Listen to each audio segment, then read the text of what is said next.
Hello friends, welcome to kitchen lovers. இன்றைக்கி நம்ம கிச்சனில் சிக்கன் மட்டனுக்கு ஈக்குவலான சுவையில் இருக்கக்கூடிய ஒரு ஸ்பெஷலான வெஜ் கிரேவி தாங்க செய்ய போகிறோம். பூரி, சப்பாத்தி, சாதத்தோட சேர்த்து சாப்பிட்டா பக்கா காம்பினேஷனாக இருக்கிற காளான் கிரேவி எப்படி செய்யலான்னு பார்க்கலாம். அதுக்கு முன்னாடி இன்னும் நம்ம கிச்சன் லவர்ஸ் சேனலை சப்ஸ்கிரைப் பண்ணாதவங்க சப்ஸ்கிரைப் பண்ணிக்கோங்க. அப்படியே அந்த பெல் ஐக்கோனையும் கிளிக் பண்ணிக்கோங்க. இப்போ ப்ரிப்ரேஷனை பார்ப்போம். ஃபஸ்ட்டு காளானை க்ளீன் பண்ணிடலாம். அதுக்கு காளான் பாக்கெட்டை ஓப்பன் பண்ணி ஒரு பவுலில் கொட்டிடலாம். கொட்டிட்டு அதில் தண்ணி ஊற்றிக்குவோம். அப்புறமா ஒவ்வொரு காளானாக எடுத்து அது மேலே இருக்கிற மண் மாதிரி பிளாக் கலரில் இருக்குல்ல, அதை ஃபுல்லாக நல்லா க்ளீன் பண்ணி எடுத்துருவோம்.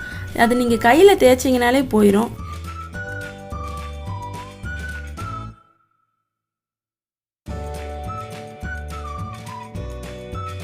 எல்லா காளானையும் க்ளீன் பண்ணதுக்கு அப்புறமா சின்ன காளானாக இருந்தால் 2ஆக கட் பண்ணிக்கோங்க.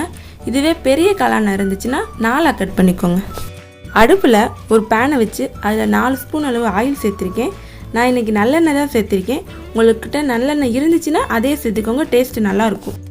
எண்ணெய் சூடாகவும் 2 கிராம்பு, 2 ஏலக்காய், 2 இன்ச்சு பட்டை, 1/2 ஸ்பூன் சோம்பு சேர்த்துக்கிறேன்.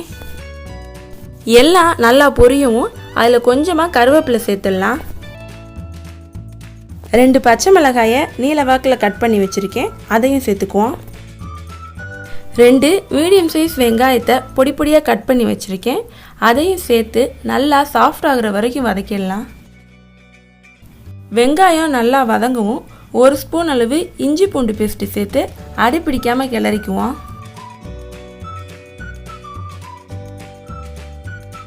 இப்போ அடுப்பை சிம்மில் வச்சுக்கோங்க. வச்சுட்டு 1 ஸ்பூன் மல்லித்தூள், 1/4 ஸ்பூன் மஞ்சள் தூள், 1/2 ஸ்பூன் சீரகத்தூள், 1/2 ஸ்பூன் கரம் மசாலா, 1 ஸ்பூன் மிளகாய்த்தூள் சேர்த்து மசாலா வாசம் போகிற வரைக்கும் வதக்கிக்கலாம். அப்படி இல்லைன்னா உங்கள் வீட்டில் குழம்பு மிளகாய்த்தூள் இருந்துச்சுன்னா அதில் 2 ஸ்பூன் சேர்த்துட்டு 1/2 ஸ்பூன் கரம் மசாலா மட்டும் சேர்த்துக்கோங்க. அந்த டேஸ்ட்டும் நல்லாயிருக்கும். மசாலா நல்லா வதங்கி ட்ரை ஆகிடுச்சு. இப்போ 2 மீடியம் சைஸ் தக்காளியை சின்ன சின்னதாக கட் பண்ணி சேர்த்துக்குவோம். தேவையான அளவு உப்பு சேர்த்து நல்லா சாஃப்ட் ஆகுற வரைக்கும் வதக்கிடலாம். நல்லா வதங்கிடுச்சு. இப்போ கட் பண்ணி வச்ச காளானை சேர்த்து மெதுவாக கிளறிக்குவோம். காளான் உடையாமல் பெரிய பீஸாக இருந்ததுன்னா சாப்பிட நல்லா சிக்கன் மாதிரியே இருக்கும். ஸோ நீங்கள் மெதுவாகவே அதை கிளறி விடுங்க. நல்லா கலந்து விட்டுட்டு ஒரு மூடியை போட்டு 15 நிமிஷத்துக்கு வேக விட்டுடலாம். இதில் தண்ணி எதுவும் நீங்கள் சேர்க்க வேண்டியதில்லை. காளான்லேருந்து வர்ற தண்ணியே வேகிறதுக்கு கரெக்டாக இருக்கும். அப்பப்போ திறந்து அடிப்பிடிக்காமல் மட்டும் லேசாக கிண்டி மட்டும் விட்டுருங்க. உங்களுக்கு சாதத்தோடு சேர்த்து சாப்பிட்றதுக்கு குழம்பு மாதிரி வேணும்னா இப்போ கொஞ்சம் தேங்காயை அரைச்சி ஊற்றிட்டு கொஞ்சமாக தண்ணி சேர்த்துக்கோங்க. நாம் இன்றைக்கி ரொம்ப ட்ரையாகவும் இல்லாமல் குழம்பாகவும் இல்லாமல் கூட்டு மாதிரி தான் வைக்க போகிறோம். காளான் சீக்கிரமாகவே வெந்துடும். நீங்கள் ரொம்ப நேரம் வேக வைக்க அவசியம் இல்லை. இப்போ காளான் நல்லா வெந்துடுச்சு. தண்ணியும் 90% வற்றிடுச்சு. இப்போ அடுப்பை ஆஃப் பண்ணிவிட்டு மல்லித்தலையை தூவி லேசாக கிண்டி விட்டுட்டு மூடி போட்டு தம்மில் போட்டுடலாம். சூப்பரான காளான் கிரேவி ரெடி ஆயிடுச்சு.